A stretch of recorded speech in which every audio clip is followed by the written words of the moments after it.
Há um tempo atrás eu falei que faria uma série, né, uma espécie de diário do que foi a minha aventura em Hyrule. Infelizmente eu não consegui fazer ele da forma como eu queria. Então eu optei por fazer uma análise. Nesse vídeo, que vai ser meu último vídeo de Zelda Tears of the Kingdom, já que eu quero focar em outros conteúdos para o canal, eu pretendo fazer uma análise total de tudo que eu achei de Zelda e no final dar a minha opinião sincera e a minha nota sincera ao jogo. Com 160 horas de game, eu creio que eu tenho um pouco, né, de certa bagagem para poder falar com vocês. Então vamos lá. The Legend of Zelda Tears of the Kingdom é o mais novo game da série da Nintendo. Ele foi lançado no dia 12 de maio e eu joguei ele na hora do lançamento, acho que era 1 da manhã mais ou menos, para Nintendo Switch. O título é uma continuação direta do Breath of the Wild, já que ele praticamente começa alguns anos depois do Breath of the Wild, né? Eu não sei se passam anos, acho que passam uns 2 ou 3 anos, enfim. Ele dá sequência aos eventos que aconteceram lá. E a gente já começa com o Link, né? E com a Zelda, que voltaram e estão lá investigando umas áreas subterrâneas do castelo de Hyrule. O lançamento ainda retém o estilo de aventura e ação, com um pouco de elementos de RPG. Um pouco não, até que tem bastante. Ele apresenta novidades como a mecânica da Ultra Hand, que é capaz de unir dois ou mais de um item. Então você vai grudando as coisas, além de outros poderes, né?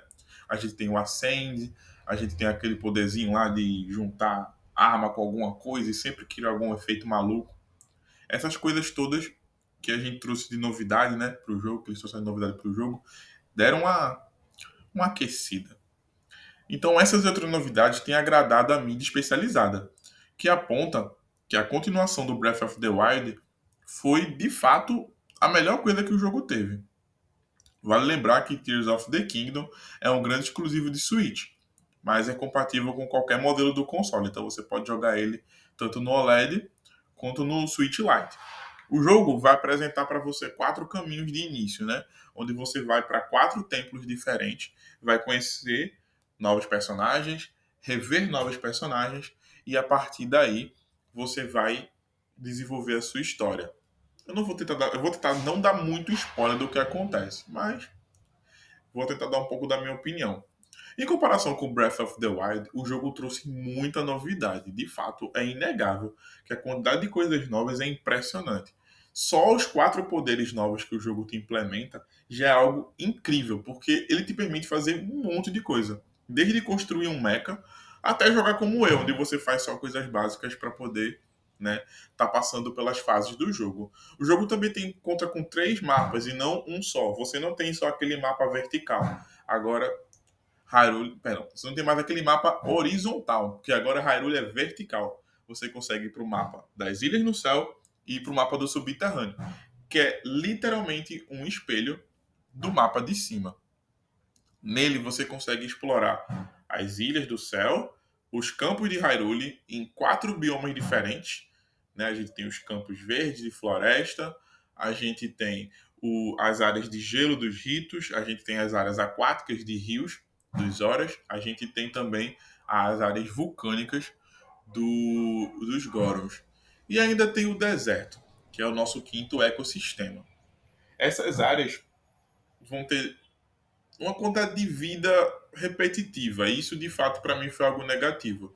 Você até vê os lobos, né, de pele branca, os ursos na área de neve, mas a maioria dos animais são os mesmos que você vai ver em várias áreas. E isso, para mim, foi um ponto negativo, já que quando eu comecei a jogar o jogo, eu realmente achei que eles iam implementar novidades com relação à vida animal. Mas, de fato, essa parte não mudou tanta coisa. O jogo também apresenta a gente uma história que, de fato, vai fechar esse ciclo de Breath of the Wild, que para mim, na minha humilde opinião, foi um bom reboot para a série, já que o jogo não se encaixa em cronologia nenhuma. Ele tem a sua história própria e segue fazendo referência a vários outros jogos. Né? Se você tiver os amiibos, você vai conseguir roupas de personagens antigos e, nesse caso, até as armas de alguns jogos antigos. Né? O arco de luz da Zelda, do Twilight Princess, o boomerang do Link de Wind Waker, entre várias outras armas.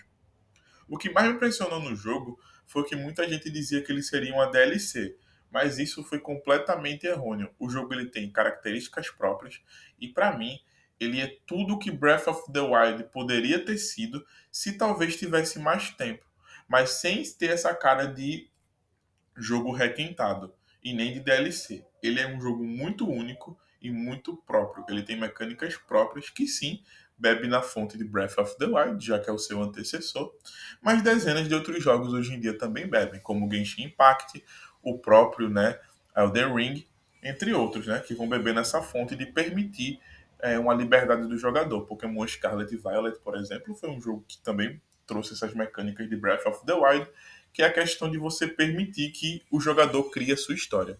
E sobre criar a sua história, é muito importante ressaltar que, como eu falei no começo, você possui 4 rotas iniciais para seguir e dar, né, um procedimento à sua campanha. Essas rotas podem ser feitas da forma que você quiser e com a liberdade que você quiser. Você pode seguir por qualquer caminho e, a partir dele, realizar diferentes ações e progredir na sua campanha. O final do jogo é lindo, mágico e impressionante, me fez chorar.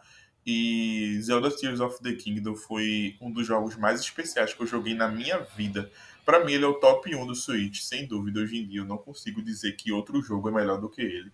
Ele consegue sim ser melhor do que Breath of the Wild. Inclusive, ele faz Breath of the Wild parecer uma DLC de tão pequeno que Breath of the Wild é agora. Mas é isso. Eu queria fazer esse vídeo mais dando minha opinião, falando um pouco sobre o jogo. E esse será o último vídeo de Tears of the Kingdom do canal, onde eu de fato vou realmente comentar o jogo amplamente. A minha nota para o jogo é 9 de 10. São poucos os pontos que fazem o jogo perder nota comigo. Eu nunca vou esquecer Tears of the Kingdom. Ele é um jogo muito especial.